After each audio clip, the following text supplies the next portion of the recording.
Kranti keen foundation Dammaiguda Hyderabad తరపున Husnabad 2025 Sainik school ప్రవేశ పరీక్ష రాసిన 20,000 మందికి పైగా తెలంగాణ విద్యార్థుల తరపున మేము న్యాయ గళాన్ని ప్రస్తుతిస్తున్నాం.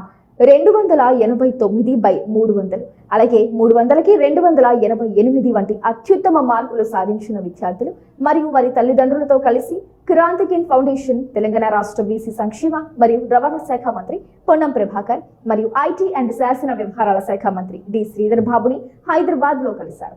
ఈ సందర్భంగా పొన్నం ప్రభాకర్ స్వయంగా కేంద్ర హోంశాఖ సహాయ మంత్రి బండి సంజయ్ కి ఫోన్ చేసి తెలంగాణ విద్యార్థుల సమస్యను వివరించారు. మీడియా సమక్షంలో ఆయన స్పష్టంగా ప్రకటించారు. తెలంగాణకు సైనిక స్కూల్స్ ఇవ్వాల్సిన బాధ్యత కేంద్ర మంత్రులు బండి సంజయ్, కిషన్ రెడ్డిదే అని అన్నారు. మంత్రి 2 ప్రధాన డిమాండ్లు స్పష్టంగా ప్రకటించారు. 2025లో పరీక్ష రాసిన 20,000 మంది తెలంగాణ విద్యార్థులకు నాన్ లోకల్ ట్యాగ్ ను తొలగించి స్థానిక కోటా ఇవ్వాలి. తెలంగాణ రాష్ట్రంలో కనీసం 3 సైనిక్ స్కూల్స్ ను తక్షణమే ఏర్పాటు చేయాలి అని అన్నారు.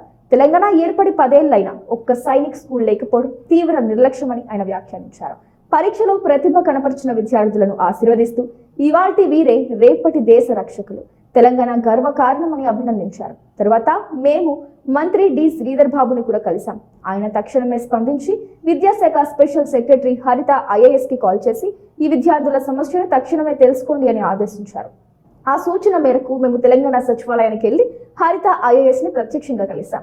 క్రాంతి కీన్ ఫౌండేషన్ వారు తెలంగాణ విద్యార్థుల తరపున సమస్యను సమగ్రంగా వివరించాం. తీసుకున్న చర్యలు విద్యార్థుల భవిష్యత్తు కోసం కీలక మైలురాయి. తెలంగాణకు 3 సైనిక్ స్కూల్స్ రావడం మా నిర్దిష్ట లక్ష్యం మరియు ఇప్పటికే పరీక్ష రాసిన విద్యార్థులకు స్థానిక కోటా కల్పించాలి. ఇది మా న్యాయమైన డిమాండ్.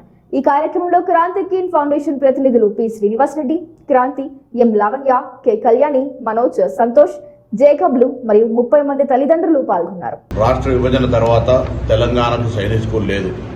తెలంగాణకు సైనిక్ స్కూల్ వచ్చే వరకు ఆంధ్రప్రదేశ్ సైనిక్ స్కూలు తెలంగాణ పిల్లలు కూడా స్థానికత్వం ఇవ్వాల్సిన అవసరం ఉంది.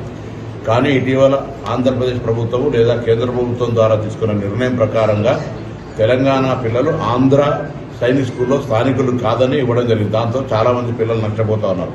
నేను కేంద్ర ప్రభుత్వాన్ని, రాష్ట్రం నుంచి ప్రాతినిధ్యం వహిస్తున్న కిషన్ రెడ్డి గారిని, బండి సంజయ్ గారిని కోరుతా ఉన్నా, తెలంగాణకు కొత్త సైనిక్ స్కూల్ వచ్చే వరకు తెలంగాణ పిల్లలు కూడా ఆంధ్రప్రదేశ్లో స్థానికులుగా అవకాశం కల్పించే ప్రక్రియ చేయండి. చేస్తే చాలామంది దాదాపు 20,000 మంది పరీక్ష రాసి వాళ్ళు నిరాశపడుతున్నటువంటి సందర్భం.